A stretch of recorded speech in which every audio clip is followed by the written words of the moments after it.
সুপ্রিয় দর্শক, আসসালামু আলাইকুম। নিউজ 24 এর দুপুরের সংবাদে আপনাদের সবাইকে স্বাগতম। প্রথমেই জানিয়ে দিচ্ছি সংবাদ শিরোনাম। 2025 সালের শেষ থেকে 2026-এর প্রথমার্ধের মধ্যে নির্বাচন হতে পারে, যা জানালেন ডক্টর ইউনূস। স্মৃতিসৌধে কথা বলতে বলতে শুয়ে পড়লেন মির্জা ফখরুল, সাভার সিএমএইচে ভর্তি। ইডেন ছাত্রলীগের সভাপতি রিভা গ্রেফতার। ফের মুক্তিযুদ্ধকে ভারতের যুদ্ধ দাবি নরেন্দ্র মোদীর, নিলেন না বাংলাদেশের নাম। ছাত্র জনতা লড়াই করে যে পরিবর্তন এনেছে তা স্থায়ী হতে হবে, মন্তব্য নুরুল হক নূরের। এতক্ষণ শুনছিলেন সংবাদ শিরোনাম। পুরো খবর পেতে ভিডিওটি শেষ পর্যন্ত দেখুন। সর্বশেষ সংবাদ পেতে চ্যানেলটি সাবস্ক্রাইব করুন। এবার বিস্তারিত। 2025 সালের শেষ থেকে 2026-এর প্রথমার্ধের মধ্যে নির্বাচন হতে পারে, যা জানালেন ডক্টর ইউনূস। অন্তর্বর্তী সরকারের প্রধান উপদেষ্টা ডক্টর মোহাম্মদ ইউনূস বলেছেন, মোটা দাগে বলা যায় 2025 সালের শেষ দিক থেকে 2026 সালের প্রথমার্ধের মধ্যে নির্বাচনের সময় নির্ধারণ করা যায়। ছাত্র জনতার অভ্যুত্থান পরবর্তী প্রথম মহান বিজয় দিবস উপলক্ষে আজ সোমবার জাতির উদ্দেশ্যে দেওয়া ভাষণে ডক্টর মোহাম্মদ ইউনূস কথা বলেন। সকাল 10টায় জাতির উদ্দেশ্যে ভাষণ দেন তিনি। তার ভাষণ বাংলাদেশ টেলিভিশন ও বিটিভি ওয়ার্ল্ডে সম্প্রচার করা হয়। ডক্টর ইউনূস তার ভাষণে বলেন, আমি সকল প্রধান সংস্কারগুলি সম্পন্ন করে নির্বাচন আয়োজন করার ব্যাপারে বারবার আপনাদের কাছে আবেদন জানিয়ে এসেছি। তবে রাজনৈতিক ঐক্যমত্যের কারণে আমাদেরকে যদি অল্প কিছু সংস্কার করে ভোটার তালিকা নির্ভুলভাবে তৈরি করার ভিত্তিতে নির্বাচন সম্পন্ন করতে হয়, তাহলে 2025 সালের শেষের দিকে নির্বাচন অনুষ্ঠান হয়তো সম্ভব হবে। আর যদি এর সঙ্গে নির্বাচন প্রক্রিয়া এবং নির্বাচন সংস্কার কমিশনের সুপারিশের পরিপ্রেক্ষিতে এবং জাতীয় ঐক্যমত্যের ভিত্তিতে প্রত্যাশিত মাত্রার সংস্কার যোগ করি, তাহলে অন্তত আরও 6 মাস অতিরিক্ত সময় লাগতে পারে। মোটা দাগে বলা যায় 2025 সালের শেষ দিক থেকে 2026 সালের প্রথমার্ধের মধ্যে নির্বাচনের সময় নির্ধারণ করা যায়। স্মৃতিসৌধে কথা বলতে বলতে শুয়ে পড়লেন মির্জা ফখরুল, সাভার সিএমএইচে ভর্তি। মহান বিজয় দিবসে সাভার জাতীয় স্মৃতিসৌধে শ্রদ্ধা নিবেদন করতে গিয়ে হঠাৎ অসুস্থ হয়ে পড়েছেন বিএনপির মহাসচিব মির্জা ফখরুল ইসলাম আলমগীর। তাৎক্ষণিকভাবে তাকে সাভার সিএমএইচে ভর্তি করা হয়েছে বলে জানা গেছে। জানা যায়, সোমবার সকাল 10টার দিকে বীর শহীদদের প্রতি শ্রদ্ধা জানিয়ে সাংবাদিকদের সঙ্গে কথা বলার সময় তিনি অসুস্থ হয়ে মাটিতে শুয়ে পড়েন। এ সময় জরুরিভাবে চিকিৎসা প্রদানের জন্য তাকে সাভার সিএমএইচে নেওয়া হয়। তার সঙ্গে বিএনপি নেতা অধ্যাপক ডাক্তার এজেডএম জাহিদ হোসেন, সালাউদ্দিন আহমেদ ও হাবিবুন নবী খান সোহেল হাসপাতালে গেছেন। বিএনপি মহাসচিবের দ্রুত সুস্থতার জন্য মহান আল্লাহর দরবারে দোয়া করার আহ্বান জানানো হয়েছে। ইডেন ছাত্রলীগের সভাপতি রিভা গ্রেফতার। রাজনৈতিক কর্মকাণ্ড চালানোর অভিযোগে নিষিদ্ধ ঘোষিত সংগঠন বাংলাদেশ ছাত্রলীগের ইডেন মহিলা কলেজ শাখার সভাপতি তামান্না জেসমিন রিভাকে গ্রেফতার করেছে ডিবি।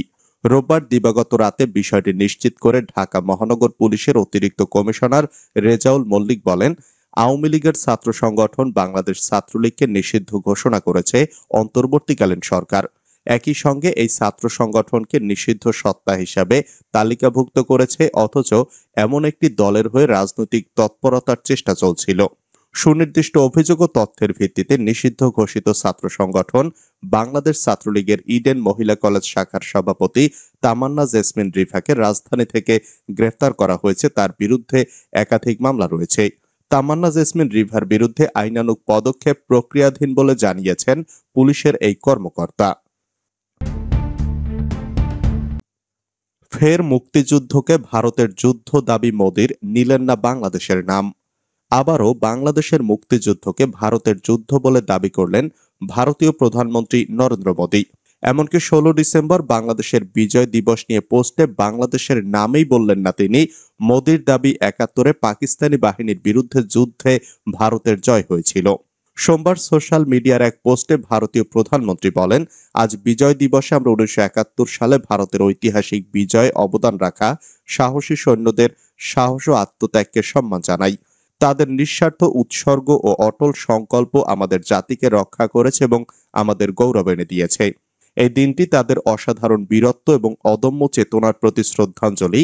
তাদের আত্মত্যাগ চিরকাল প্রজন্মকে অনুপ্রাণিত করবে এবং আমাদের জাতির ইতিহাসে গভীরভাবে গেঁথে থাকবে। অর্থাৎ পোস্টে সুকৌশলে বাংলাদেশের মুক্তিযুদ্ধকে ভারতের যুদ্ধ বলে দাবি করেছেন নরেন্দ্র মোদী। পাশাপাশি বিজয় দিবসটা যে দেশের, সেই বাংলাদেশের নামেই এড়িয়ে গেছেন তিনি।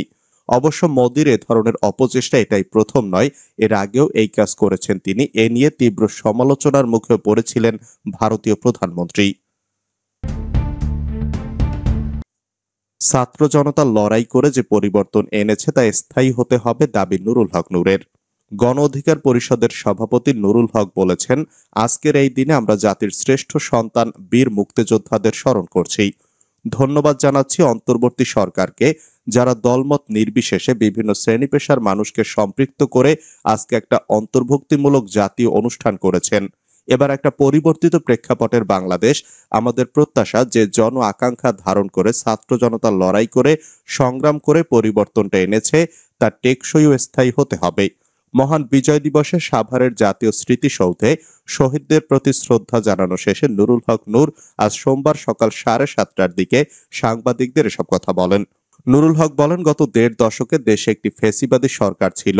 সেখানে বিরোধী দল করার কারণে আমাদের ফুল দিয়ে শ্রদ্ধা নিবেদন করতে হয়রানির শিকার হতে হয়েছে, নাজেহাল হতে হয়েছে। আজ অনাড়ম্বর পরিবেশে বিভিন্ন দলের নেতৃবৃন্দ শ্রদ্ধা নিবেদন করতে পারছেন। তথ্য উপদেষ্টার বক্তব্যকে বিরাজনীতিকরণের প্রয়াস বললেন রিজভী।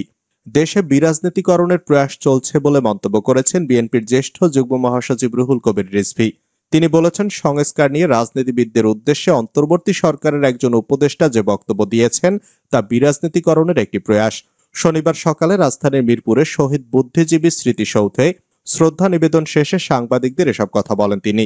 গত মঙ্গলবার ব্রিটিশ গ্লোবাল পার্টনার্স গভর্নেন্সের প্রতিনিধি দলের সঙ্গে সাক্ষাতে তথ্য ও সম্প্রচার উপদেষ্টা মোহাম্মদ নাহিদ ইসলাম বলেছিলেন, রাজনৈতিক দলগুলো চাচ্ছে তাদের অধীনে সংস্কার হোক, তাই তারা বর্তমান অন্তর্বর্তী সরকারকে ব্যর্থ প্রমাণ করার চেষ্টা করছে। তারা সংস্কারের পরিবর্তে নির্বাচনকে বেশি প্রাধান্য দিচ্ছে। তথ্য উপদেষ্টার সেই বক্তব্যের বিষয়টি উল্লেখ করে রুহুল কবির রিজভী বলেন, একজন উপদেষ্টা সংস্কার নিয়ে যে বক্তব্য দিয়েছেন, আমি বলবো তা তিনি মিথ্যা বলেছেন। উপদেষ্টার বক্তব্য ভ্রান্ত ও বিভ্রান্তিমূলক। পৃথিবীতে যত সংস্কার হয়েছে তা রাজনীতিবিদেরা করেছেন। সব সংস্কার হয়েছে পার্লামেন্টে। ব্রিটেন বলেন বা আমেরিকা বলেন, সারা দুনিয়ায় যত সংস্কার হয়েছে তা হয়েছে রাজনীতিবিদের মাধ্যমে। সংস্কার নিয়ে বাড়াবাড়ি আর রাজনীতিকদের দোষারোপ করার অর্থ ইতিহাস সম্পর্কে অজ্ঞতা। বিরোধীদের সন্ত্রাসবাদী হিসেবে প্রচার করতে আওয়ামী লীগ, মার্কিন পররাষ্ট্র দপ্তর। বিশ্বের বিভিন্ন দেশে 2023 সালে সন্ত্রাসী কার্যক্রম নিয়ে বার্ষিক প্রতিবেদন প্রকাশ করেছে মার্কিন পররাষ্ট্র দপ্তর। গত বৃহস্পতিবার প্রকাশিত ওই প্রতিবেদনে বলা হয়, 2023 সালে বাংলাদেশে আন্তর্জাতিক সন্ত্রাসী হামলার কোনো ঘটনা ঘটেনি। তবে আওয়ামী লীগ সরকার প্রায় রাজনৈতিক বিরোধীদের কার্যক্রমকে সন্ত্রাসবাদের সঙ্গে মিলিয়ে প্রচার করেছে। এছাড়া প্রতিবেদনে উল্লেখ করা হয়েছে, বাংলাদেশের বিভিন্ন নিরাপত্তা বাহিনীর একটা অংশের বিরুদ্ধে বিচার বহির্ভূত হত্যাকাণ্ড এবং মানবাধিকার লঙ্ঘনের অভিযোগ আছে। এতে আরো বলা হয়, বাংলাদেশে আইনশৃঙ্খলা রক্ষা বাহিনী অবশ্য জঙ্গিদের, বিশেষ করে আনসারুল্লাহ বাংলা টিম এবং নব্য জেএমবির বিরুদ্ধে কঠোর অবস্থানে ছিল। প্রতিবেদনে বলা হয়, 2023 সালে পার্বত্য চট্টগ্রাম অঞ্চলের সশস্ত্র গোষ্ঠী কুকি চীন ন্যাশনাল ফ্রন্টের হামলায় 3 সেনা নিহত হন।